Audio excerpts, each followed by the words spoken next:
When I had the opportunity to enter the operating room and watch a congenital heart operation, it was literally love at first sight.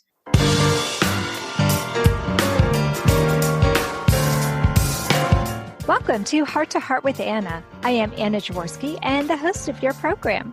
Today's show is The Art of Repairing the Heart, and our guest is Gabriella Ricciardi. We'll start today's program by learning a bit about Gabriella and her lifelong love of art. In the second segment, we'll talk about how Gabriella became a pediatric cardiac surgeon. And in the final segment, we'll talk about how Gabriella's artistic talents inform her surgical practice.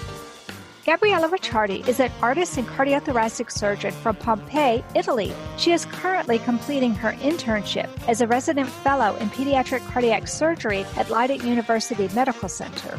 Gabriella uses art in her work and has recently had some of her anatomical drawings accepted for publication in the World Journal for Pediatric and Congenital Heart Surgery. Today, she'll be talking with us about the relationship between art and science and how her drawings help her in the fascinating and complicated world of pediatric cardiac surgery. Welcome to Heart with Anna, Gabriella. Hi, Hannah. I'm really happy to be here with you today. Thanks for the invitation. Well, I am excited to have you here today, too, for a number of reasons. For one, you and I have started to get to know each other on LinkedIn, but we haven't had a chance to have a conversation like this. But also, you are going to be my first guest in a totally Italian show. And I'm so excited about that as well. I'm excited too. Well, let's get started in English since my Italian's not good enough to do the interview in Italian. And we'll let Nino do the Italian show. I don't have many guests from Italy, Gabriella. Can you tell us what life was like growing up and when you started expressing yourself through art? Well, of course. My personal story with that is quite funny. When I was at primary school, I was often sick and therefore most of the time home. And I love to spend my time watching Disney's animated movies. So I decided to spend better those hours trying to draw Disney characters for my friends and my family. Then when I entered the med school instead, I thought drawing could have helped me to learn, especially when I was dealing with the complicated anatomy. Mm-hmm. Absolutely. When my son's surgeon was trying to explain to me what was wrong with my son's heart, he took a piece of chalk and went up to a blackboard and drew what a normal heart looked like, and then he drew my son's heart.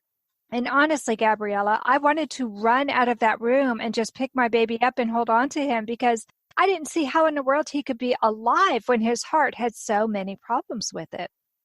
Yeah, I can imagine. And sometimes I try to do the same with patients. So just to explain how is the defect of their heart or how the surgery is going to be like, I take a paper, a pen, and I try to make a very simple drawing, but it helps a lot. Oh, absolutely. Yeah. I have seen so many of your beautiful examples of the hearts that you have drawn online. I'm so happy that you're able to share them through LinkedIn. It sounds like drawing has been a lifelong passion for you, hasn't it? Yeah, of course. And as you heard just 1 minute ago, I started to make drawings very soon. So I can say that it's not only a lifelong passion, but a true love story. Absolutely. I love that. I love how you've been able to combine your passion for art with science. That's fairly unusual. I can't imagine there are a whole lot of doctors out there who have such a passion for art. Well, for me, drawing is more a need. I need to draw to get close to congenital procedures, the surgery, to anatomy, and to get deeply into what I'm studying. So it's really, really not only a passion, but a need for me. Mm-hmm. Yeah, I can see where being able to draw it helps you to conceptualize what it is that you're going to be working with. Yeah, indeed. And for me, it's really important to draw, especially when I have to learn about complex defects of the heart, because sometimes you can easily get confused about the anatomy and about related surgical procedures. So when I conceptualize everything with drawings, I can clearly have the idea in my mind of what's the matter and how to solve it. Well, that takes me to my next question, which is why you decided to work with hearts. What inspired you to become a cardiothoracic surgeon? Yeah, so to be honest, during the last year of med school, I was very confused about the next direction of my career. But when I had the opportunity to enter the operating room and watch a congenital heart operation, it was literally love at first sight. Then I thought that fixing tiny broken hearts was the most exciting thing I had ever seen. I have this feeling, to be honest, every time I scrub once in the OR, I think that there's no place I'd rather be. Anna Jaworski has written several books to empower the congenital heart defect, or CHD, community. These books can be found at Amazon.com or at her website, www.babyheartspress.com. Her bestseller is The Heart of a Mother, an anthology of stories written by women for women in the CHD community. Anna's other books, My Brother Needs an Operation, The Heart of a Father, and Hypoplastic Left Heart Syndrome, a handbook for parents, will help you understand that you are not alone. Visit babyheartspress.com to find out more.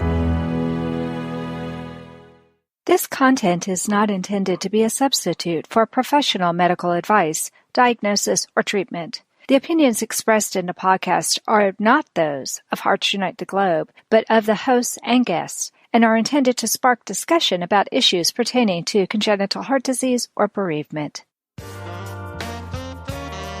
You are listening to Heart with Anna. If you have a question or comment that you would like addressed on our show, please send an email to Anna Jaworski at anna@hearttoheartwithanna.com. That's anna@hearttoheartwithanna.com. Now, back to Heart with Anna. Gabriella, let's start this segment by talking some more about your education and your career. So you said that there's no place you'd rather be than in the operating room fixing tiny broken hearts. But can you tell me a little bit more about the education that you received? Because before we started this show, we were actually talking about some of the different places where you have received your education, and it's just fascinating. Yeah, so this story is also quite funny because I started the med school in Naples. And then when I finished the med school, I moved to Milan to start a cardiac surgery program, but just with other patients. And just the last year, I moved to Netherlands to do a fellowship in Pediatric Cardiac Surgery. But now I moved again, so I'm the girl with the carry-on, always in her hand. And I moved again to France. I'm going to start a new program here. And I know that cardiac surgery is going to be a very long journey, but I'm trying to enjoy the ride, even when it gets really, really hard. And right now, it's 2020. Everything is harder right now because of COVID. Has it been difficult for you to go from one country to another, like what you've been doing? Yeah, indeed, it's difficult because now traveling is not as easy as it was before. So you have to sign a lot of documents. And of course, you are also a little bit scared that you can get sick because of the virus. But I'm trying to manage the situation as well as I can. And I'm trying to help also with the pandemic if I could, maybe in the next future. Right. I think all of us are just struggling and getting along as best we can because there are still so many uncertainties with this virus. But I imagine for you, it's even more of a challenge because how would the virus affect your patients? Yeah, of course, we are scared for all the patients, even because they are more fragile after surgery. So we are very strict, not only here, but actually in all the hospital I was before during the pandemic. The rules are very strict how to care about patients to be sure that they are not sick with COVID. So it's like you have more things to think about when you are taking care of a patient, and that's a little bit harder for all the doctors. Oh, absolutely. So you said that when you first started, you were working with adults, and then you decided to start working with pediatric patients. Can you tell me what changed your mind about wanting to work with children? Because it's not just working with a small adult. Working with children is completely different. Yeah, but actually it's quite difficult for me to reply this question because I didn't think too much about it. I somehow just fell in love with congenital cardiac surgery, as I said, and somehow it was then easy to follow my passion. So I didn't have a very strict decision. I just followed my passion and my heart. In this case, I think it's appropriate to say it like this. Oh, yeah, I love that. That is awesome. So as a physician working with CHD or congenital heart disease, what are some of the most impactful things you've learned over the years? I'm used to say that these man cubes, as I call them, hold resilience and an impressive bond with life, and that the opportunity to redefine the anatomy and physiology of their hearts with surgery, it's a gift or maybe kind of a superpower. It's like making the caterpillar become a beautiful yet fragile butterfly. So they taught me magic, the faith to believe it's possible to do the impossible. And sometimes it's kind of fun too.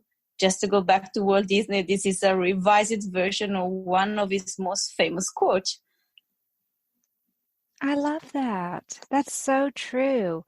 I know that when the surgeon drew the normal heart on the blackboard, and then he drew his rendition of my son's heart, I became so terrified because I didn't know how he had stayed alive as long as he had, with his heart having holes and some areas were kinked where they weren't supposed to be kinked, and he had hypoplastic left ventricle, and the surgeon said it didn't really function. And I really didn't know how in the world they could do anything to save him. So you're right, it does seem magical. Yeah, it seems magical because these hearts somehow always find a way to work. So that's really impressive for me. And that's special about congenital hearts. Yeah, I think it is too. I think the more that I have been in this community, and this is a little embarrassing, but I've been part of the congenital heart defect community almost as long as you've been alive, Gabriella. My son is 26. Wow, that's Yes. cool. Yes. So my son is 26. And so I have been living with congenital heart disease as a topic of interest for me for 26 years. And I have seen this field change so much over the last 26 years. What's really amazing is what you just said, because it seems like the more technology is improving, the more we are learning about the heart, the more magical the surgeries become. Now we're talking about, well, I don't like to say cloning, but yeah, we're still talking about being able to clone heart valves. There's even hopes that maybe someday they may be able to clone a heart so we don't have to use anything artificial or a donor heart from a different person, but we could use a person's own cells to create a heart so they don't have to worry about those anti-rejection drugs. All of that does seem so magical, which is exactly what you were talking about with Disney. Yeah, I think that as a mother of a son with congenital heart defect, you can feel the same magic as the surgeon do. Absolutely.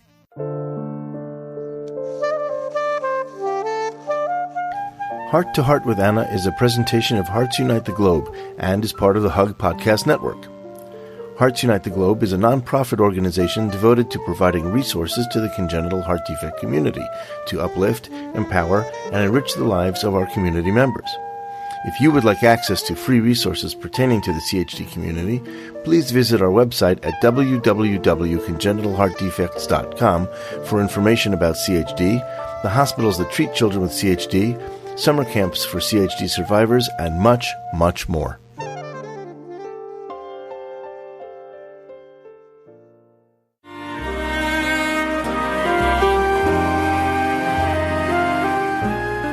Home Tonight Forever by the Baby Blue Sound Collective. I think what I love so much about this CD is that some of the songs were inspired by the patients. Many listeners will understand many of the different songs and what they've been inspired by. Our new album will be available on iTunes, Amazon.com, Spotify. I love the fact that the proceeds from this CD are actually going to help those with congenital heart defects. Enjoy the music. Home Tonight Forever.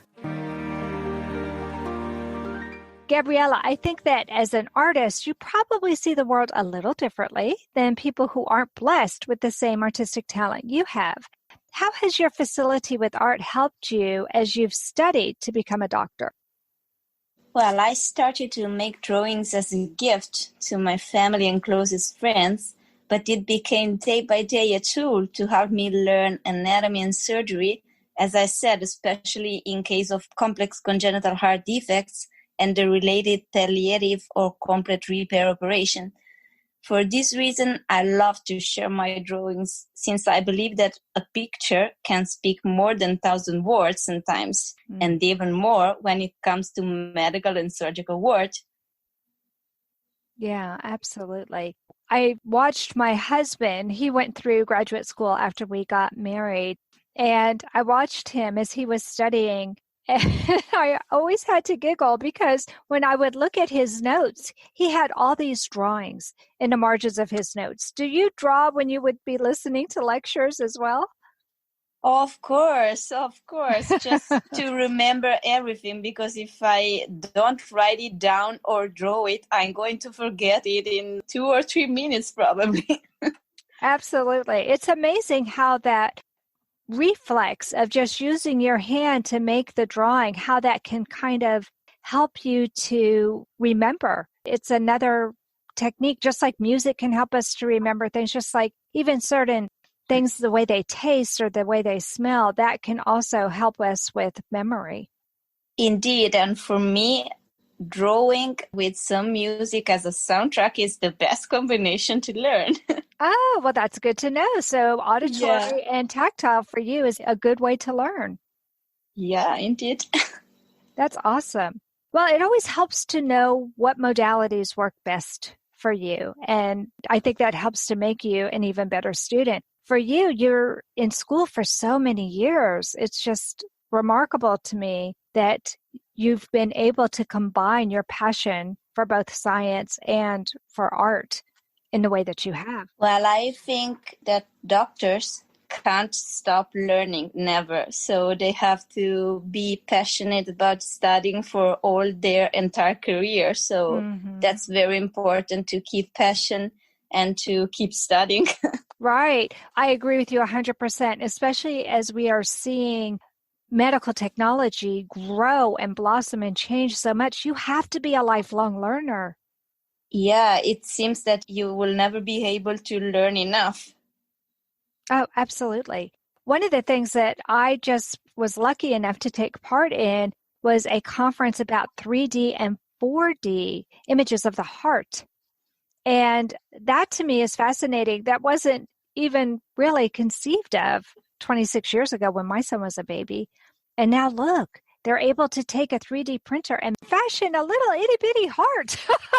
That's awesome. And 3D models are really, really important to plan the surgical strategy in complex defects. So I was lucky to see some of these models which were used to arrange the surgical strategy for some children we cared about in Leiden, and it was really cool, like taking a step into the future.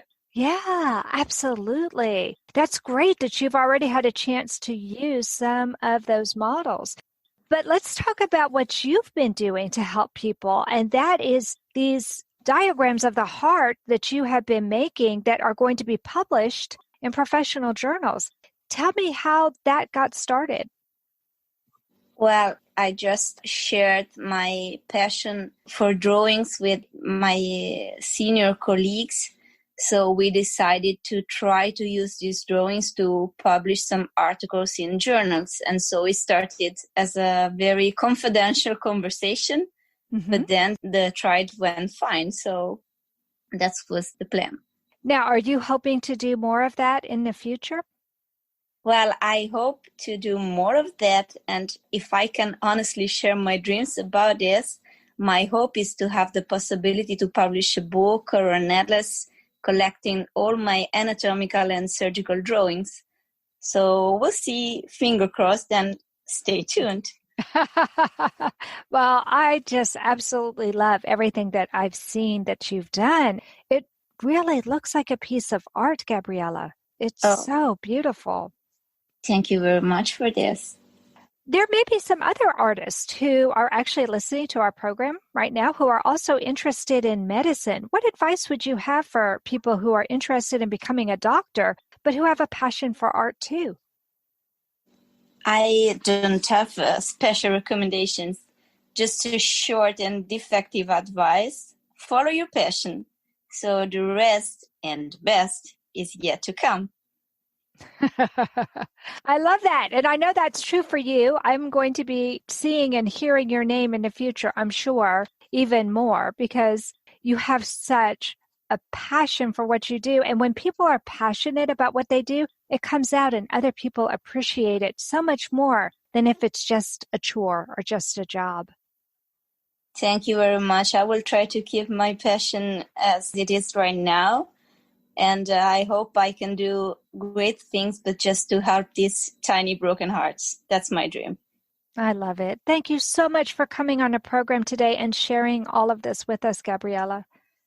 I really enjoyed this conversation with you today, and I hope the audience will enjoy it as well. Oh, I know they will. I know they will. This is so much fun. And for those of you who speak Italian, look in our directory for this same program in Italian. But that does conclude this episode of Heart to Heart with Anna. Thanks for listening today, my friends. We'll be posting a new show next week on Tuesday at noon Eastern Time. Until then, please leave a review of our program on whatever platform you use to listen to the program so that others who are searching for information about congenital heart disease know where to find us. And remember, my friends, you are not alone. Thank you again for joining us this week. We hope you have been inspired and empowered to become an advocate for the congenital heart defect community. Heart to Heart with Anna, with your host Anna Jaworski, can be heard every Tuesday at 12 noon Eastern Time.